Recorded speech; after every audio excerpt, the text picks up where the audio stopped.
Professor Ramalingam Chellappa. Now, he is one of the biggest names in signal processing that I know, which may be either my ignorance or the truth. Whichever way, it's fine, right? He is a native of Chennai. I think he did his PhD at Purdue many years ago. Yeah, you did finished your PhD just when I started my PhD, actually. Oh, that's good. Then I have 6 or 7 years on you. He's been at Maryland practically ever since, right? Oh, you were at USC. Oh, he was at USC for a couple of years, and then Rama and Ram couldn't get along, so Rama decided to move to. Okay.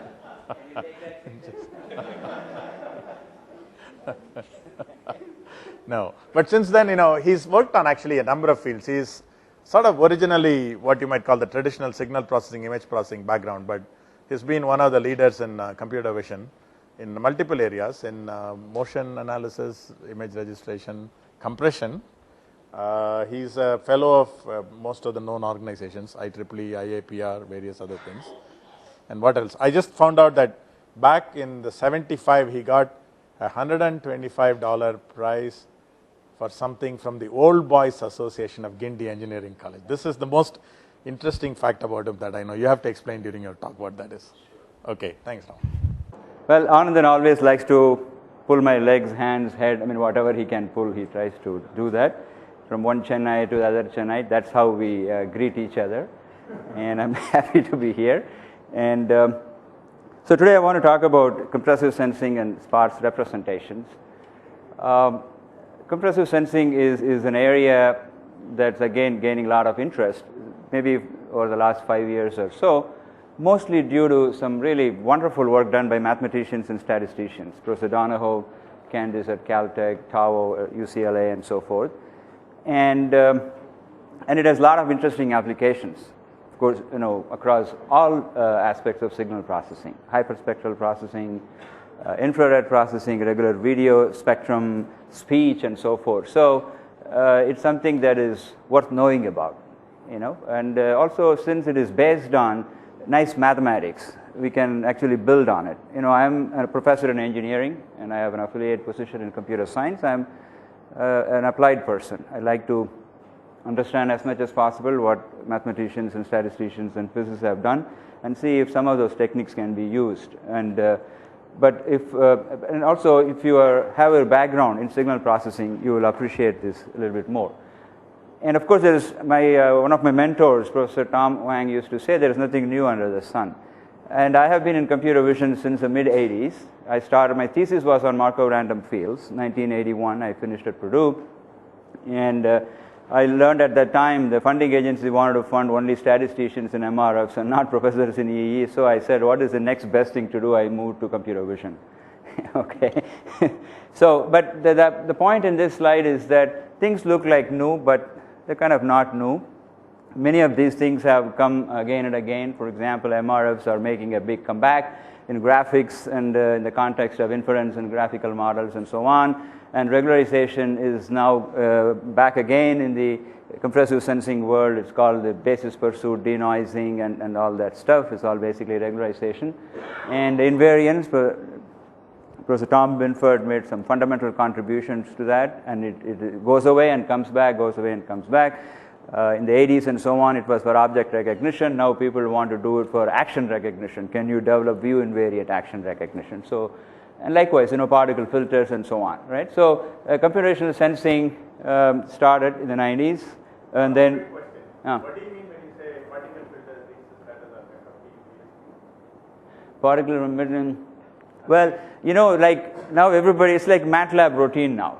You don't have to really know FFT. It's there. You call MATLAB FFT. It does it for you. You don't have to understand the beautiful butterfly diagrams and all of that, which if you take a course in DSP, you have to understand it. You have to go through Oppenheim and Schaefer. I did that in 1976. So now, folks who have not even done a course in random process or estimation theory happily apply particle filters for their problem. So that's what I'm saying. So it has become like FFT in DSP. You can just apply particle filter, just go to MATLAB. Okay, so anyway, so manifolds and so forth. So what I'm saying is these are many things that have kind of come. So when you hear compressive sensing and somebody is very excited about it, you want to ask the question, is it for real? or is it coming again, come and go? I think it's going to stay. That's what the trends point to. Why computer vision, pattern recognition, image processing, people should be interested in compressive sensing? Sensor and processing are tightly coupled. It's not new. In the early 90s, actually, there was a workshop in the University of Pennsylvania called Computational Sensing. Regina Baichi and Takeo Kanade, I think, ran that. Even then, there was some interest in bringing algorithms close to sensors, right? Okay, but now we are able to do it more. I would claim Sri Nair is somebody who has been doing it for a long time, right? And DARPA for many years in the Defense Sciences Office was looking at integrated sensing and processing. Dennis Healy was the pioneer for that, and then they moved to something called analog to information, A to I. Don't do the traditional way. Can you just grab whatever you need to do from analog? So basically, it's coming from there, and there are already examples of impact compressive sensing has made in MRI. For example, the motivation for compressive sensing came from the MRI world, how to reduce the exposure time. Okay, can we do the same reconstruction with fewer samples? That was the motivation for compressive sensing, right? And we have done a little bit of work on adding a little thing to existing SAR sensors, so you can get a similar reconstruction accuracy with fewer samples and things like that. So already there is evidence that this is making an impact. And in the early days of vision, we all used to complain, we don't have enough data to really show everything. It was true. In those days, there was data here and there. And suddenly the cameras showed up, all kinds of sensors showed up, and then we started putting them on moving things, platforms, robots, vehicles, unmanned ground vehicles and aerial vehicles and so forth. The data is everywhere. Okay, so the traditional idea of let's collect all the data in big giga, drums, and then we'll take from there and process. I mean, we can still do that, but if you ask many folks who are actually looking at these data, they say we are not able to do it. There are sensors that produce 66 megabytes of pixel in one frame, right? That's too much data. So the question is really so much happening in the scene, in the world, that we need to have this much data? Or can we get to what we need by doing something more with actually processing the data, or before even it's completely collected, right? So one can think of optimized data acquisition strategies and so forth. So the new thing is that was A to I, here it is data to action. I mean, it's all the same thing, but data here simply means the kind of data we usually collect. And I think, I know Alish is not here. In his opening paragraph presentation, he said math, physics, chemistry, etc. That's one way of doing it, and then the data is the king and so on. I'm a traditional person. I don't think this is one versus the other. Many physics things happen from experiments, from understanding a lot of data and refining theory. So I think having math and all these things, data, large data, work with each other is a perfectly reasonable thing to do. So I'm going to just give a very brief introduction to compressive sensing, and many of you may know all these things. Then please, bear with me. I want to build that, because if I tell you I can do the same with less data, you are instantly going to be suspicious. Okay, so I have to tell you why, under what conditions it is possible, right? And then present several examples. And I don't have time to talk about all the examples. I'll just highlight a few, assuming that this is mostly a computer vision kind of audience. And then I'll make some final points. If you look at the regularization framework from the mid-'80s, it was mostly L2 norm, right? You want to compute optical flow, you have the optical flow constraint equation, L2, and then you have a quadratic minimization, the regularization term and things like that. So if we say that L1 is very good, that's what Professor Stan Osher says. Oh, let's just replace all the L2 with the L1. I think that's not very interesting in my view. There are some places where that makes sense. So, we don't want to start the whole thing again, but in many applications it does make a sense. So, when I was a student, many outstanding professors taught me at Purdue. Kingston Fu, my advisor, Professor Kashyap, Fukunaga, Tom Wang. I also came to know Asriel Rosenfeld when I was a graduate student at Purdue. So, and then I turn around, I have a series of outstanding students who taught me, and many of them are listed here. And Rich Baraniak is, of course, from Rice. He built this single pixel camera, which is a practical example of a compressive sensing system in operation. And Volkan Jevar was a student of Jim McLaughlin, spent 2 years with me. as a postdoc and went to Rice and established the link between Merrill and Rice in terms of compressive sensing methods. So we are producing a lot of joint publications. What's the motivation? The first class you take in DSP, even at the undergraduate level, they teach you something known as Nyquist principle, right? How fast you have to sample, knowing what the bandwidth of the underlying signal you have, right? That's a very well accepted principle.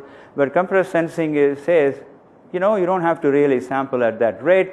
You can do sub-Nyquist rate, and then you still will be able to reconstruct. Now the question is it turning the whole DSP field on its head? I don't think so.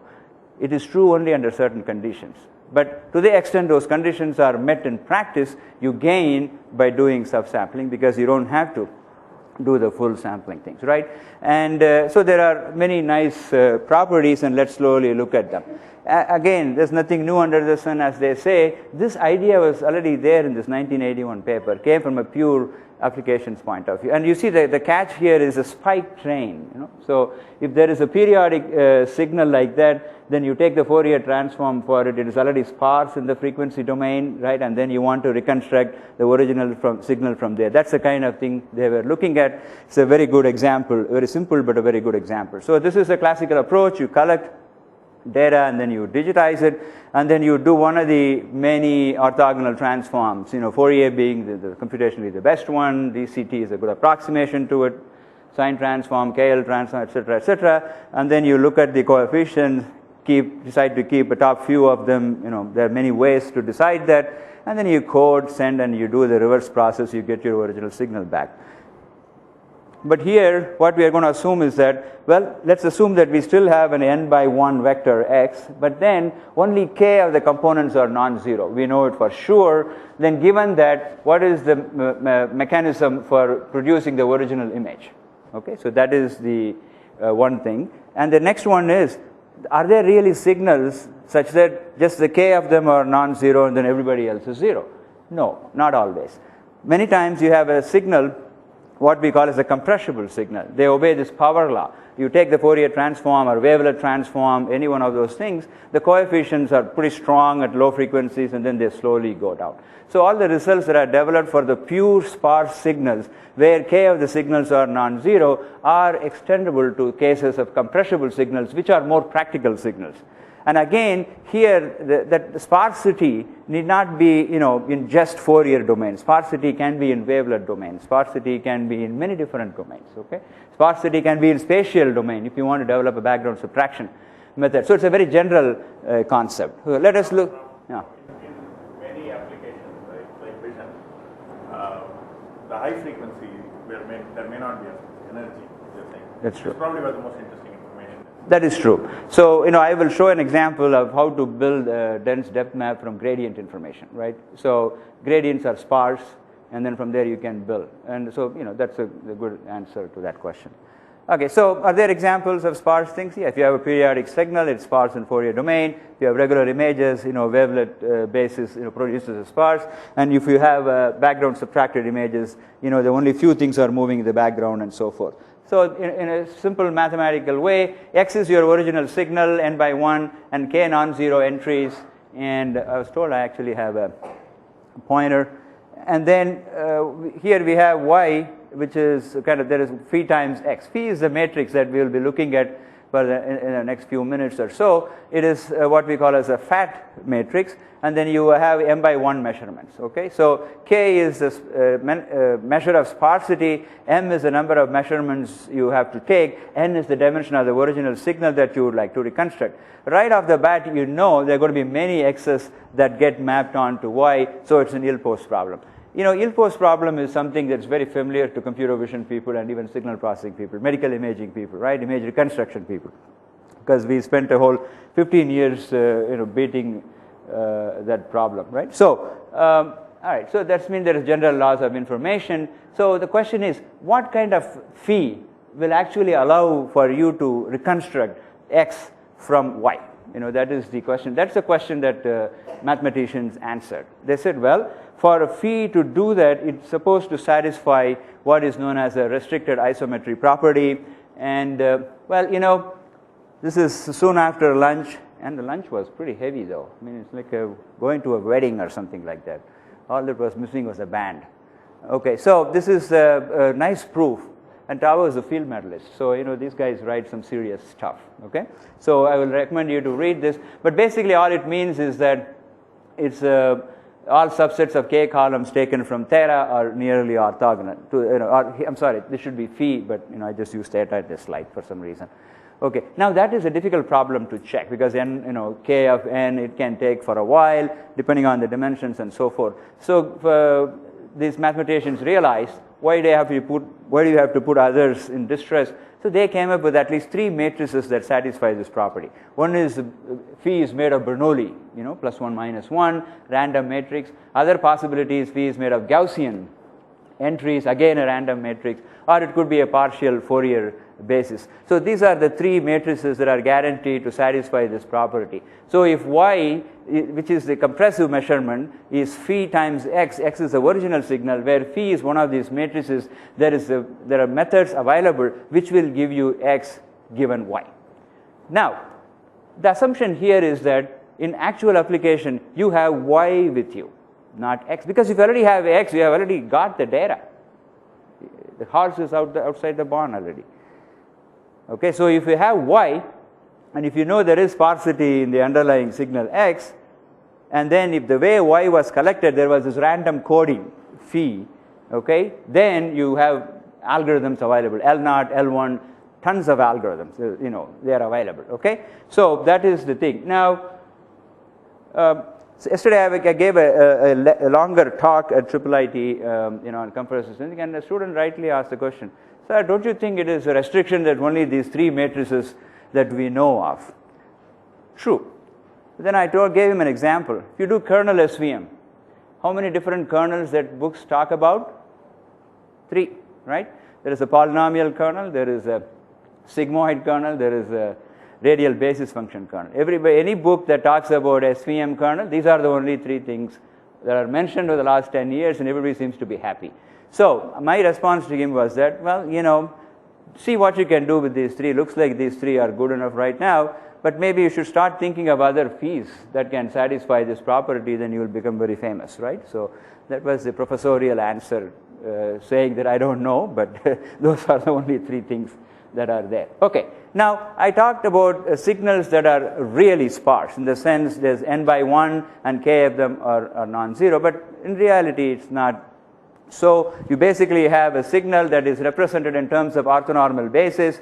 So you can write the original signal in terms of the coefficients. These coefficients could be wavelet coefficients, could be Fourier coefficients, discrete coefficients, depending on what the underlying phis are. And so you write it in this way. And then when you have your original data as x, and you have compressive measurement y as a random matrix multiplied by x, and then it goes through, you have the same problem here, right? Given y, now compute what s is. S is now supposed to be sparse. So this takes care of the situation where the signal is compressible and so on. Okay, so this is a very nice picture, and folks at Rice University have T-shirts like them. If you want one, if you really believe in compressive sensing, you can send some money. I'm sure they'll give you a T-shirt in different colors and so on. And what? Funding process. Yeah, but it's a reasonable price. Yeah. So you have y, you have the random matrix, and this is the wavelet basis.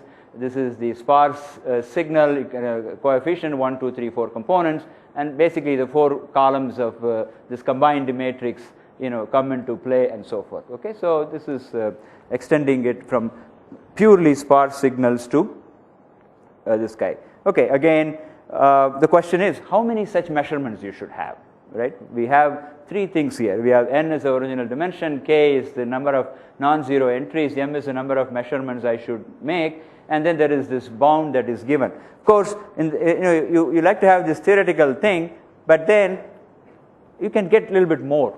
You can get 10% more and so forth. Well, I'll tell you later on why. When you do that, you are in better shape. Okay, so more and more people are saying, let's not be so stingy. If you can add another 10% of this data, you will do much better off. Okay, so what are the things you have to do? You have to figure out in which basis is the signal sparse. If you choose the right basis where the signal is exactly sparse, that's beautiful. But sometimes we don't know. So what we do is we just go with the wavelets. And it is not an accident that many of the leading researchers in compressive sensing were also leading researchers in wavelets, Donahoe and others, right? So in fact, one of the algorithms, matching pursuit algorithm that was done by Steve Mala in 1993 is a very big guy in wavelets, okay? So I'll recommend his new book, a guided tour of wavelets, a new edition. The last few chapters have some very nice exposition of sparsity, compressive sensing, and so forth, okay? So, all right, if you want to do this reconstruction, okay, so what I would like to do is, I would like to get the constraint, get me the sparsest signal x, given that y should be equal to phi x. I know y, I know phi, so give me the sparsest x, right? So that is the optimization problem. So it's almost like, give me the derivatives of a surface p, z of xy, the derivatives are p of and q in shape from shading. You have e of xy or I of xy is r of pq. R is a nonlinear reflectance function. Give me a p and q so that the difference between them is minimized in some norm and subject to some smoothness criterion so that it is regularized. Okay, same framework. So that means you can think of L2 as the easiest thing to do, because electrical engineers like the L2, because when you do least squares, you have a closed form expression and everybody is happy. Okay, somehow we never really worried that much about L1 and other things. But so L2 is good. But for this particular problem, L2 is not very good. It does not find a sparse solution. The best approach is L0, because it actually looks at the number of non-zero elements and it can do it well. But then there is something known as the NP something. Whenever you see NP, you want to stay away from it. All right. Even if you're a pure computer scientist, you want to kind of into it because you can come up with approximations and so on. Otherwise, you want to move away from it. So L1 norm is reasonable to do. So instead of L2 or L0, you now minimize the L1 norm. Okay. All right. Now the question is that then there is a lot of things like reducing to linear programming and so on. And again, it's a MATLAB thing. These days things that get into MATLAB become very popular. Okay. So I'm not trying to sell MATLAB, but because students are under stress, immense stress of trying things, writing C program and decoding it. They just put together some MATLAB and then towards the end we tell them, can you please make a C code because somebody wants it, then they start all over again. So, but that's the way it works out. Okay, this is a very quick summary of the different possibilities, and these are all the references I have given, so you will be able to go and read.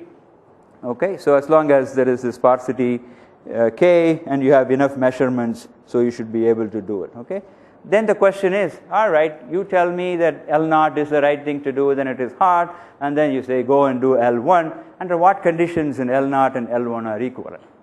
Again, Donahoe has an answer to that in this question. He basically draws something known as a phase transition diagram, which is a measure of undersampling versus a measure of sparsity, and then this curve looks somewhat like this. My PowerPoint skills are at 101 level. I tried to take that picture from one of the papers and paste it on my thing. It didn't come out well, so I got to give that task to one of my students. The nasty thing about being a professor, it's a skilling job. The longer you are, the more you depend on your students. Yeah. Thank God tenure, huh? So the point here is, in that curve, okay, if below the curve, L0 and L1 are fine. If you are above the curve, you got to do L0 to be better. But that's not the final solution. You can actually adjust the sampling rate. You can collect more and then go below the curve. So the message is, L0 is a perfect one, but none of us is perfect, so let's not bother to do the perfect one, and especially when it is very, very difficult to do. Do L1, things are available, is much well studied and so forth. So there is a series of these kinds of algorithms that have been developed. I mentioned Steve Mala's matching pursuit in the context of building a dictionary for wavelet-based analysis. And then one of my colleagues, Professor Krishna Prasad, and his student Pati, they developed something as orthogonal matching pursuit. Okay, and then there is a simultaneous orthogonal matching pursuit. Then there is COSAM. As you know, in some of these fields, the more abbreviations you are in command of, the more authoritative you are. So you should be able to rattle MP, OMP, SOM, COSAM, and so on in your talks, and then make sure you know what they are and things like that. Yeah. So anyway, what I'm saying is there's a large history. See, for example, Party, OMP, Mallet, and so on. This was rediscovered in 2007. They were not aware of this work because this appeared in a little known conference known as Allerton Conference, just about 300 miles north of where Rama is, in Pacific Grove. Yeah. So that's not very well. And also this one, for those of you who looking for some software to play with, Rice University, if you go and say compressive sensing, Rich Barniak has done a wonderful job of putting everything together, all the key papers and presentations and software and so on. Okay, so you will really very quickly come to speed with this idea. Okay, now, this is again saying same kind of problem. Suppose instead of subject to this, just y is phi x, it's called basis pursuit. If you have also a noise, because we deal with noisy sensors, and if you know that y minus phi x L2 norm should be less than this, then it is called a basis pursuit denoising. So you will see these things mentioned a lot in this literature. Okay, recent developments in computer vision and graphics. I'm not going to say much about graphics. I've not done much, although some of my students are doing a lot of work on that from Merle there. Amit Agrawal, Ashok Virragan, they all have 3 or 4 SIGGRAPH papers every year, and if your student is working in a field, you should not work in the same field. If you do, it's like eating out of their plate. So I said, graphics, they are doing well, so why should I bother about that? You do a better job. Thank you. Please erase that again. I thought you were just going to do non-verbal communication with me. What happened? Was not enough. All right. This is an example single pixel camera. It's built in Rice, and I'll briefly show you how it looks. If you go to Best Buy and ask for a single pixel camera, they'll say, sir, you have to back order and it will take 20 years for you to get it. So don't do that. It's not there yet. And then there is this work that my students Virraghavan and Reddy in PAMI, they report that, and you can take a look at it. It's a very interesting problem. They have this low speed videos of a rotating mill and so on. Now, Merle is a thing that's owned by Mitsubishi, right? So they do real industrial things. And so from that low speed camera, they are able to build, instead of using a high speed camera, which will be very expensive, from there they have built a video. They are able to reconstruct a video that gives you the high speed video for that, right? Because of the perfectly periodic motion, so the Fourier transform are spikes, so it is sparse. It's very beautiful done. So please read that PAMI paper and look at the supplementary video tapes for that. Okay, and then I will give all these things. As you can see, there are many things coming up, and this is a very nice paper. This is from Ravi Ramurthy's group, and it appeared first in ECCV 2008, and now it's this classic straightforward applications of compressive sensing for estimating BRDFs. So you do the compressive sensing theory and say, where is the application for it? Read that paper. Perfect match.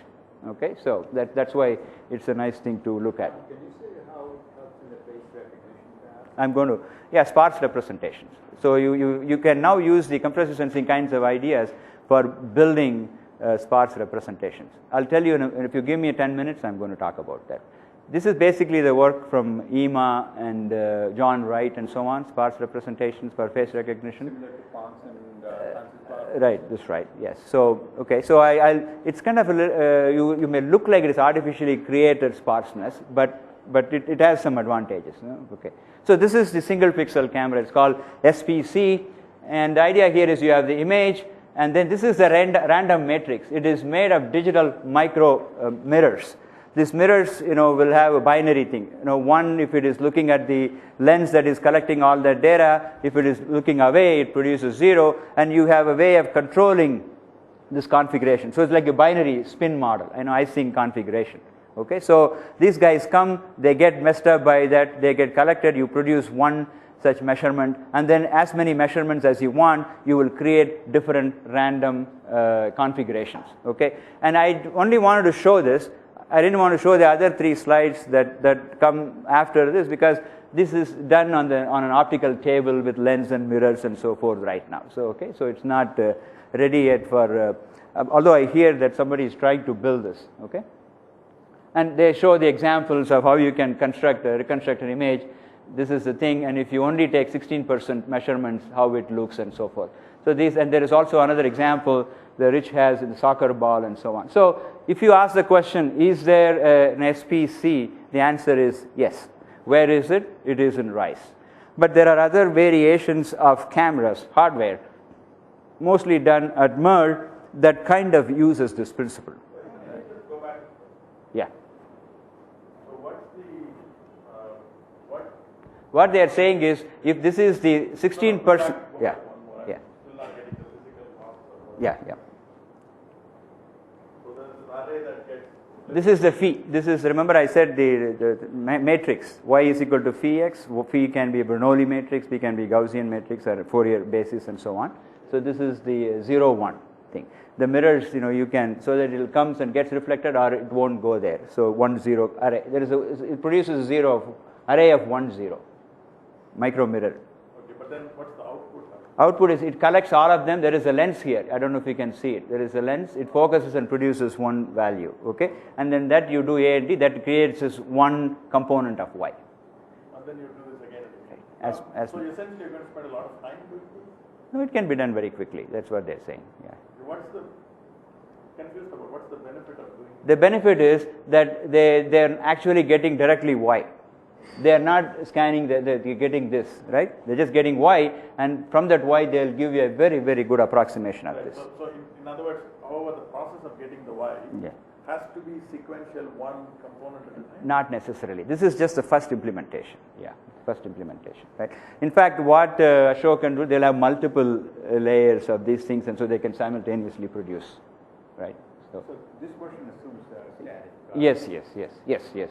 In fact, the work that you will see, remember I told you the rotation of the milling tool that is actually moving, right? You can take a 30 frames per second video of that and construct a video as though you have a 2000 frames per second camera at a very, very reasonable price. Whereas such a real camera is probably, using this principle. It's a PAMI paper. I can, towards the end, the reason I'm not showing that is that I downloaded the wrong videos, and so maybe I won't confuse you with that. So, but PAMI supplementary material has that, or I can put you in touch with them. Yeah, go ahead. In the compressed sensing scenario, you have y is equal to phi times x. Yes. And x is a sparse signal. So, Yes. So I don't see where is the sparsity coming from. No, here you can assume it's a real image, so in a wavelet basis, it is sparse. So you sparsify the image. Yes, right. Okay. Is there any relation to the number of bits?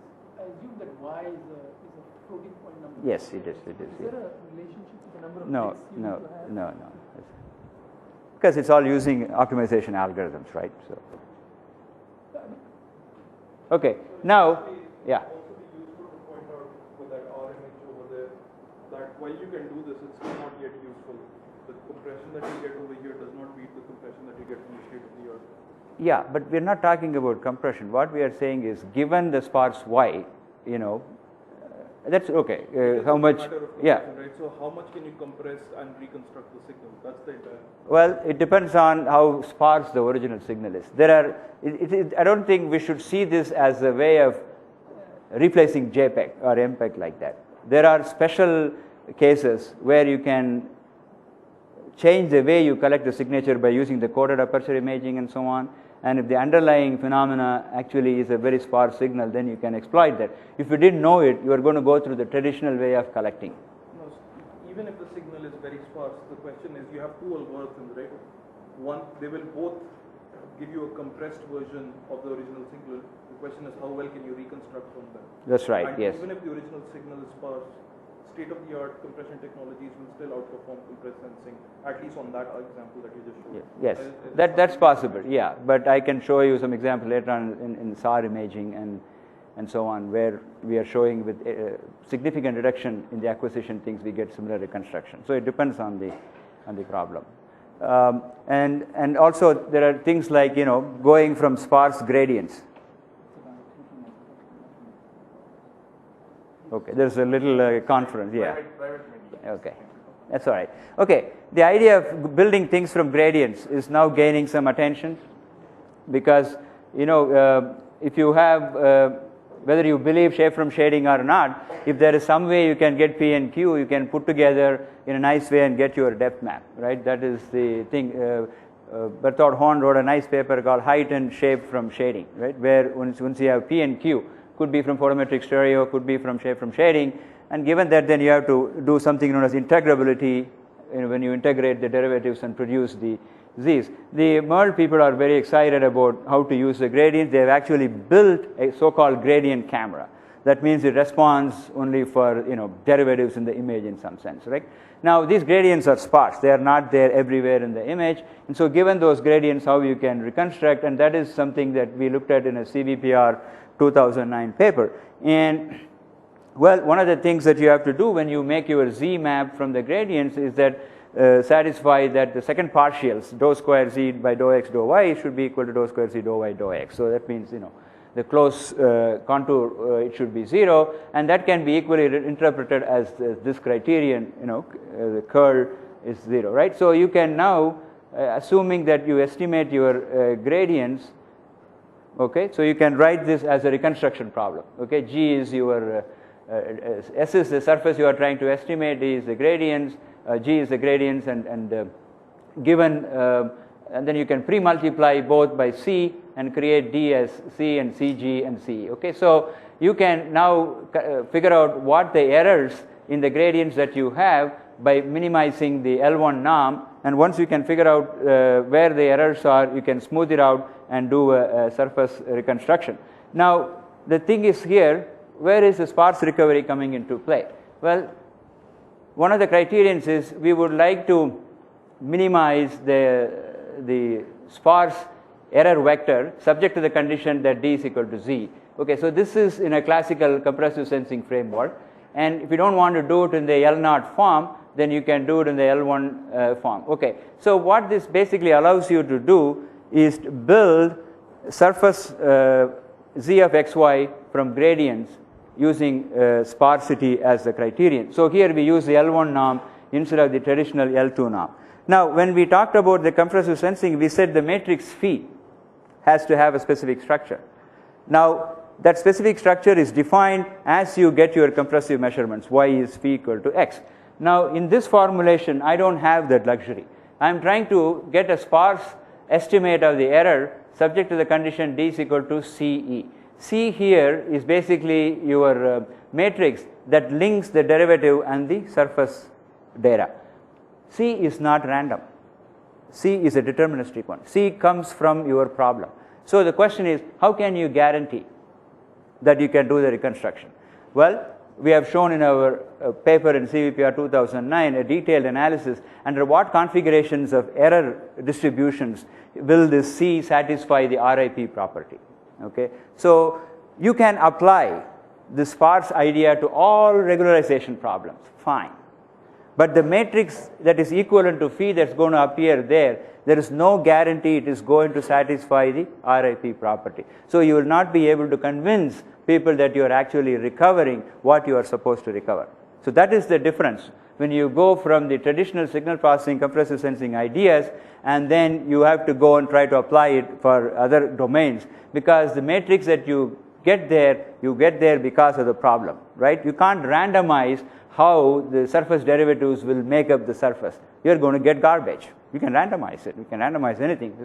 So these are the interesting twists that you can see when you go from signal processing to computer vision, right? So anyway, you can do the L1 minimization, and this is a classic Mozart image that if you do the least squares, all kinds of crazy things happen, and if you do the L1 norm. Of course, Professor Stan Osher always says he doesn't care whether there is RIP or not, he's going to do L1 anyway. And then because there are some very beautiful iterative equations, solutions are available for L1 optimization.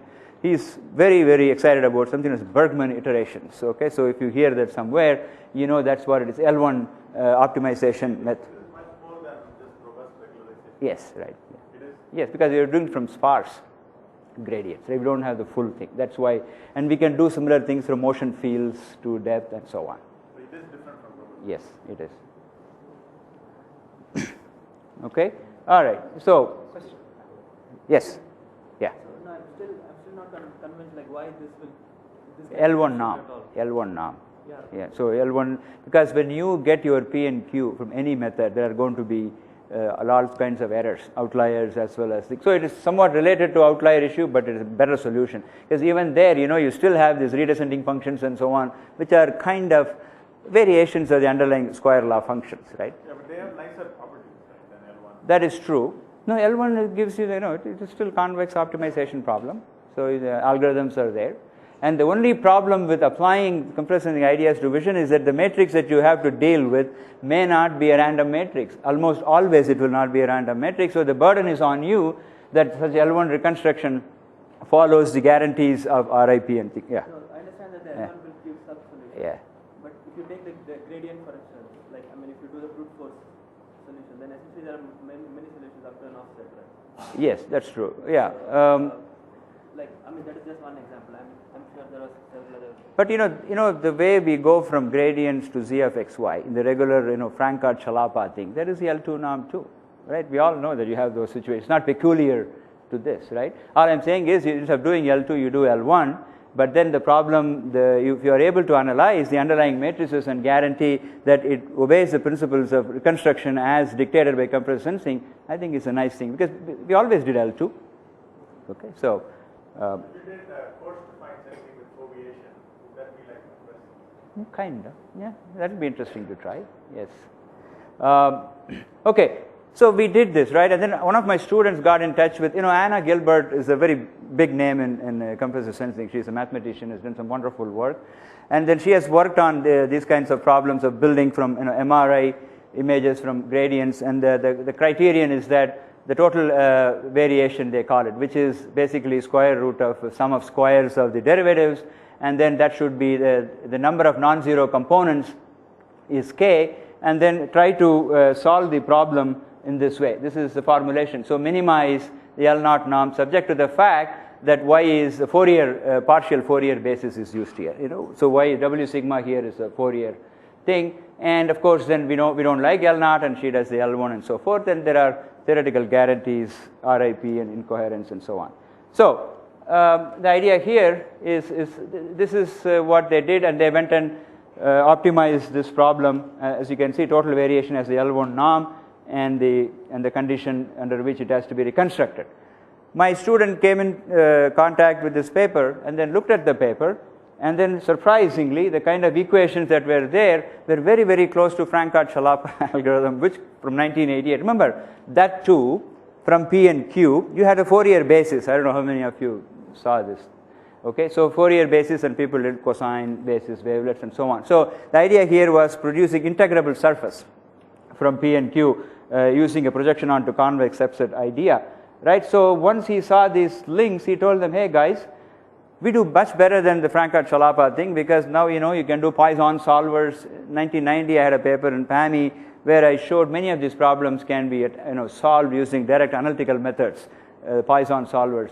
People kind of, it disappeared for a while, and now this Poisson thing, you keep hearing it again and again. So anyway, so we reformulated the problem, and since they were doing it using the total variation approach, we told them, well, you can actually try to reconstruct the derivative along the x-axis, y-axis independently using the L1 optimization problem here, right? Minimize p prime 1, and subject to the fact that you have the partial Fourier information, and reduce the L2 norm. So this becomes the basis pursued denoising problem for reconstructing the derivative with respect to x, with respect to y. Given these two things, then you do the integrated gradients using Poisson solvers.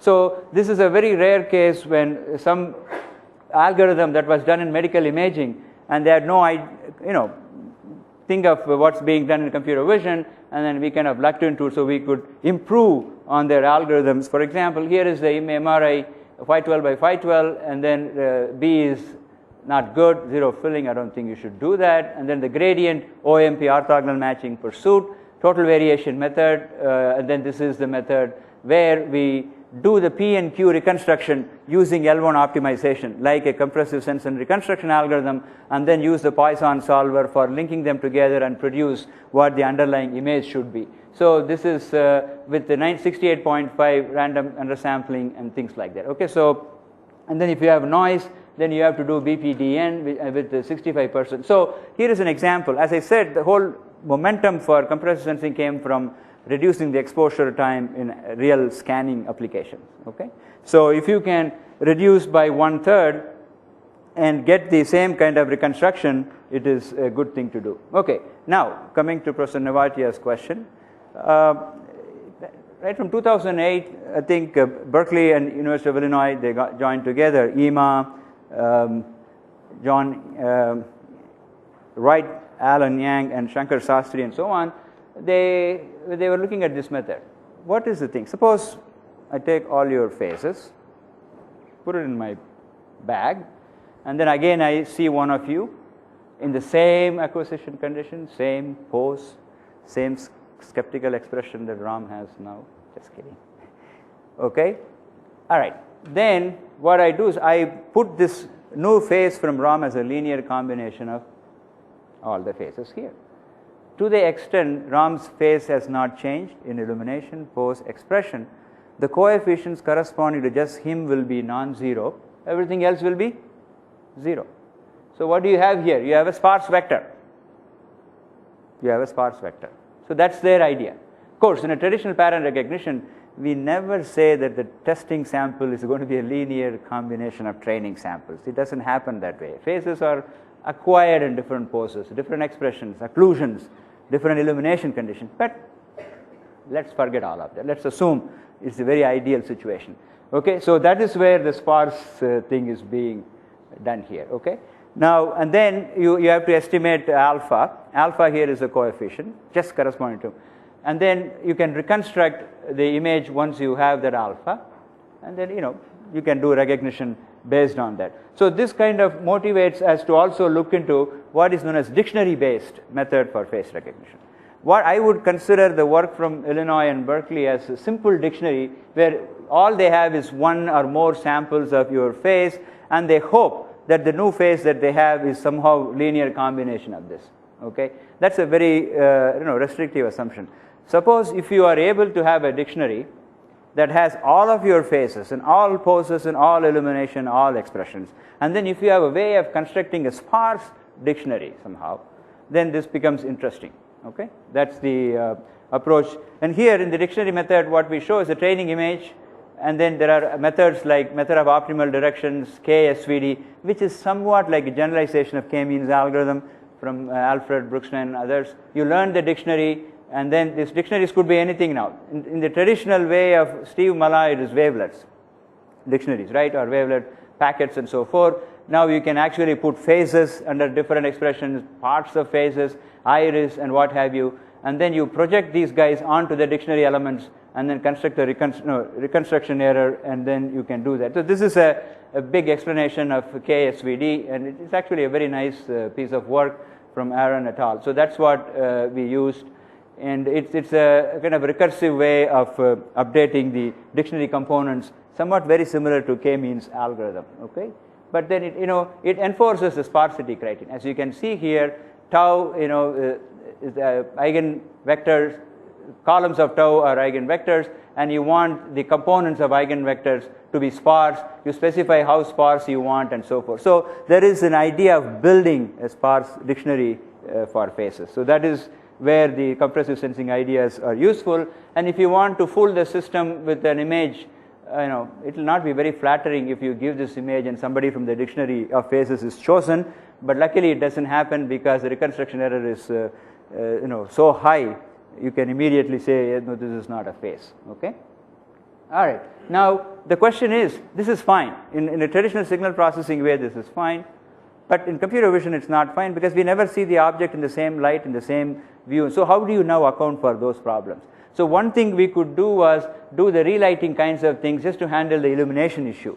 For example, Kriegman and his associates showed that if you give a face that is illuminated using an arbitrary source of light, you can almost reconstruct the same by using 9 points of light. That's what they talked about in their work, and they'll tell you exactly where these point sources should be, in terms of their tilt angles and so on. So you can actually build your dictionary using these relighting conditions. The analogy I like to give is that when you look at a dictionary, right, you have a word, you have a core word, and then they tell you what are possible variations of that. They don't have to necessarily put every possible variation of a word to have a huge dictionary, right? So here we have the core word. Here is a frontal, well-illuminated face, and so on, and then you have variations. Illumination variation is one, and so forth. But if you don't use sparse considerations, your dictionary is going to be unmanageable.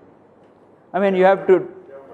Okay, you have to do all these standard things with AL and things like that. You have to beat them. Now, we didn't start with face. We want to do iris because we have a project with Navy for Coast Guards to jump onto a ship and get the iris signature and things like that. So we thought we will do it.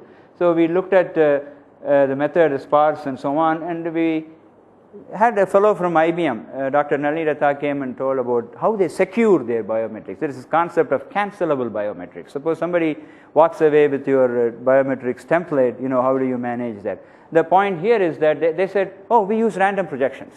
So we take the features for iris, we do random projections and we send it out, and then you can still compare using those, and just if somebody walks away with that, that's fine. They cannot construct your original image unless they had the phi matrix. Okay? When you do random projections, you want to get your original iris features back, you need to have the phi matrix so that you can do the L1 optimization and so on. So you keep your phi matrix in a different place, and then if somebody calls and says, oh, somebody took my iris biometric, you just do a different phi matrix and send it away. You don't have to create a new iris for the person. So then suddenly it clicked to us. We talk about random projections in compressive sensing, they talk about random projections in secure things. So we put it together and produced a nice iris system. And of course there is a little bit of mathematics here called JL lemma and so on, which says that is a reasonable thing to do because a mapping that kind of preserves the distances in the original space as well as the random projections, transformation space is a random projection matrix. So this is going to be a PAMI paper. Of course, when you do the random projections, you have to still convince that the percentage of recognition does not decrease. So I'm going to very quickly, if compressive sensing is critical for still images, big still images, it's even more critical for video frames. So there is this big deal about dynamic texture models that people talk about. So we have developed a method for estimating the parameters of the dynamic texture model given random projections and how it can be used for video classification and so on. There is a ECCV 2010 paper on that, so I'm not going to mention. So we are also looking at how to do good image alignment using this. These are some of the things I did not mention. And there was this question about whether you can really beat a compression thing. Well, I don't know if I have a direct answer to it, but given the fact all the current compressive sensing people are former compression people, I'm hoping that they would not have made that direction if they didn't think that was fruitful. That's how I'm just going to leave it at that. No, remember we had this question, whether it's going to beat the compression.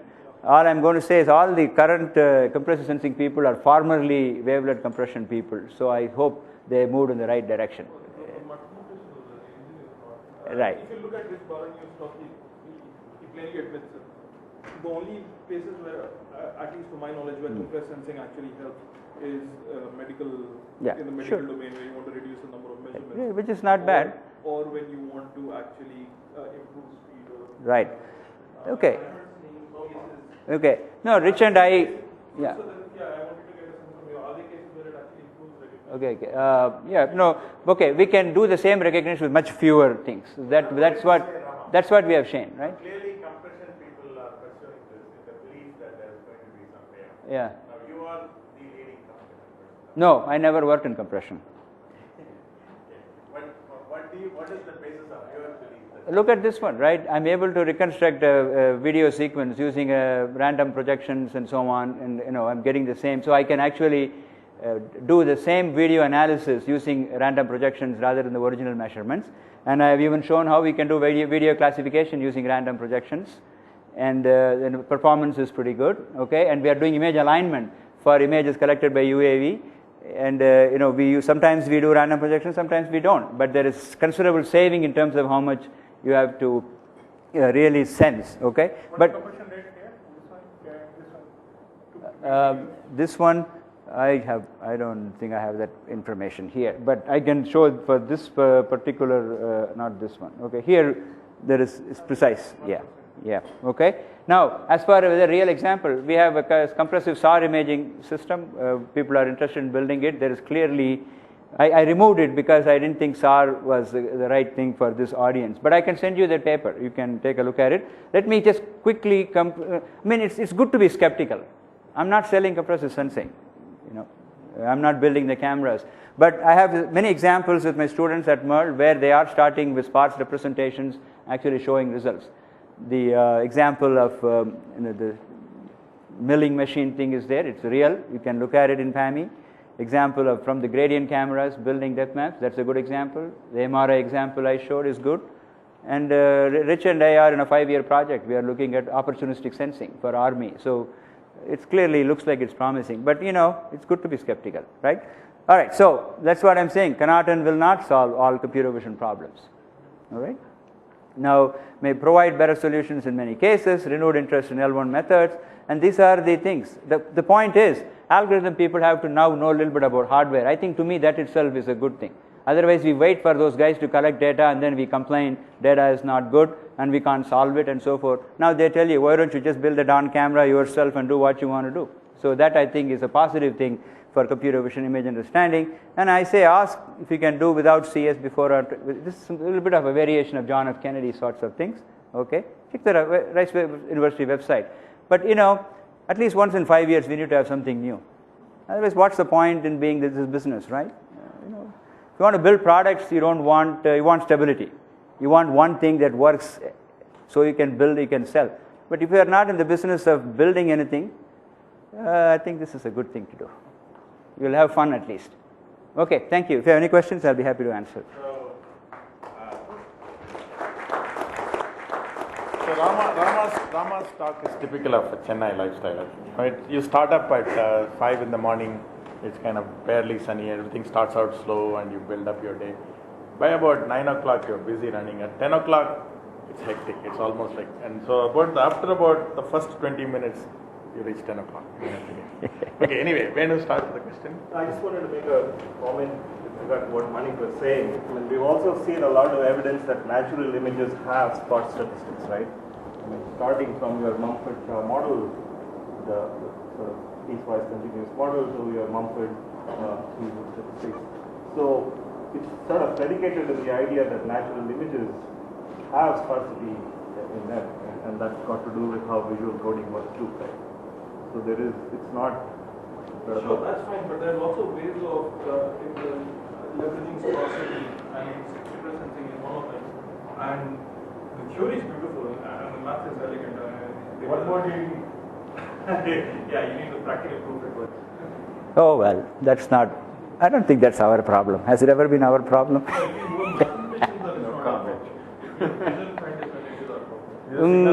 Yeah. So no. Listen, no. Let's. Yeah, but I think we should not just dismiss something saying I have to really. I think right. So that's all. I think it's happening. I know Merle is very well. I know what they are doing, and my students are there. It's very exciting. Let me put it that way. I was going to ask is, we live in a day where everything is cheap. Sensing is cheap. Storage is cheap. Okay. Anandan, if you are getting, it's not 66 anymore. If you're getting 96 megabytes of data per frame at video rates, it's just too much. You can't do anything. So you have to ask the question: how do we effectively send? Terabyte for $10. No, that's not. This is happening throughout. the answer to that is medical coding, right? You don't want to put your patient in there Forever. You Yeah. want him to be there for Precisely, IO. Right. Exposure. Okay. Before we get here is the question, then there. Exposure. Sir, you. So essentially, in compressed sensing, you're not optimizing the objective for compression. Like the objective for compression. We want to reconstruct so that the sparsity thing is respected. Yeah, that's right. But the thing is, so you're saying it can be used for compression, which is not true essentially. I didn't say that. Somebody said compression can do better than this. I said I don't know, but this tells me of new designs for building a camera. I think that's exciting. I don't build cameras, but my students are building all kinds of cool gadgets at Merle, and I know I'm aware of them. So it's a good thing to do. As a PhD student, it's a good thing to look at. There are only two remarks. So one is when they talk about sensing, there are preliminary experiments in sensor network scenario where actually instead of 256 sensor readings, you can just measure about 64 and still make the usual inference. That means you are saving not only the energy and also the bandwidth. That is one thing, and compared to your remark about random matrices, but in August 2010 there is a deterministic construction. Oh yeah. My good friend in Duke, Caldebranc, he actually has a whole theory based on deterministic. He doesn't care, but based on cyclic differences. Sure. That's true. But I like random things. Okay. So I know of his work. We actually want to compare with this. Then I said, no, why? I think random looks good. Yeah, but our view is slightly different because we experience very good things with the deterministic. Yeah, does he know? Did you tell him that, Caldebranc? No. We have a different scheme. Okay. Cyclic difference Right. Yeah. Okay. Are you familiar with Caldebranc's work? Yeah. Okay. Right. Okay. So I mean, some people like Diet Coke, some like Diet Sprite, But I agree with you. We want to try that. Because sometimes this idea of one thing is when you have a good determinism. Yeah. The decoding algorithm can be Right. very simple. Yeah, I agree. I have a question on signal processing. Is it DSP 300, 400 or no? It's related to compressive sensing. Okay. So the thing is, in compressive sensing, one of the main problems is to figure out optimal cases. Yes. The base is where it is sparse. Then you got it, right? For background subtraction, it's sparse in the spatial domain. In oddly. Okay, go ahead. Yeah. Right. So in retrospect, if you did take likewise, I think better in terms of actually sensing the voice directly using. See, there also you have an analog X, and then you are digitizing it, and you are proving that you are able to reconstruct. That's how you justify all of that. But here we are directly going to Y, and we want to get the good big X. So it's a little different. It's not the same thing. But I can talk to you more about that. Yeah. With the face recognition, did you get significantly better results using this way compared to for occlusion? The sparse method that I talked about from Wright and so on, surprisingly it works great for occlusions. When you have big chunks of the face missing, and that's why we were interested in that for iris. As you know, iris is so controlled, and anytime you do this or your eyelids kind of close and you miss part of the signature, the numbers were going down. So we used it and we are able to get good results for iris. That's the reason. For occlusion, but you still have, face recognition is really an open-ended problem. But I mean, from the same data set that Kriegman. Yes. In fact, they claim excellent results for the ALB data set, which is considered to be a tough thing. And so we kind of try to improve on that. Yeah. If you had an application, something like that, in a surveillance situation, someone is dropping a small thumb-sized bomb somewhere on a table, very short, very quickly, like within a matter of milliseconds, and runs away. Will compress sensing find these things? I don't know. I have to think about that. Yeah.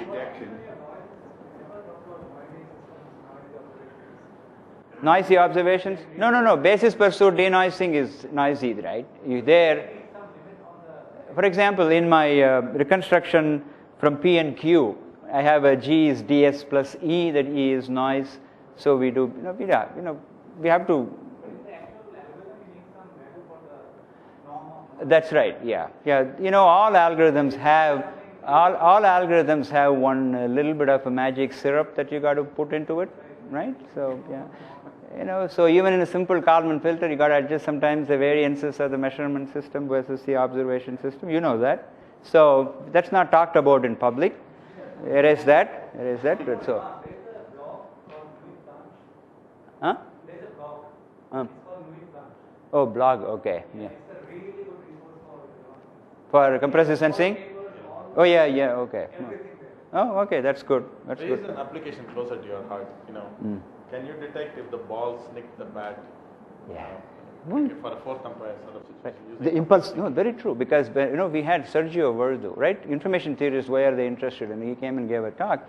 And anytime you have this impulse, and then you have to think that is sparse, right? Just to catch that. I agree. In fact, you to pick up the specular components, from images. This is very useful for that. So. Well, I think. Listen, if you don't like compressive sensing, that's all right. Do it the usual way. It's okay. I'm not offended.